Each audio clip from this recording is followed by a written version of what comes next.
Tony G, anong gagawin ko kung sobrang ingay ng kapitbahay ko?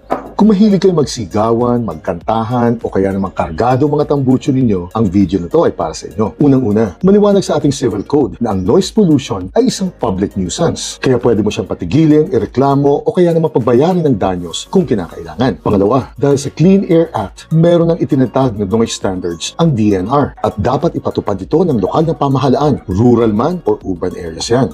At bukod pa dito, may karapatan na ngayon ng mga local governments na magtatag ng mga ordinansya o kaya mga curfew para i-regulate ang ingay sa kanilang nasasakupan. At para naman sa mga mahihilig ng kargadong sasakyan, mula pa noong 2020, ipinagbabawal na ngayon ng LTO ang mga tambutsong umaabot ng 99 decibels ang ingay kapag nasa 2,500 RPM ang takbo mo. At para malaman nyo kung gaano kalakas ito, ang isang malakas na busina pa lang ay 110 decibels na. Kaya kapag maingay ang kapitbahay ninyo, may karapatan kayong ireklamo sila sa barangay o sa lokal na pamahalaan sa inyo. At para sa mga maiingay na tambutso naman, automatic may impound ka agad ang sasakyan ninyo. Naiintindihan ko na normal sa ating mga Pilipino ang maiingay tayo, lalo na tuwing may handaan at may salo-salo. At ako rin naman, mahihilig ako sa mga motor na kargado. Pero sana, matuto rin tayo makisama sa kapwa dahil hindi lahat ng tao ay natutuwa kung lagpas hating gabi na pero may nagkakantahan pa rin at nagkakarera sa kalsada. Chilean!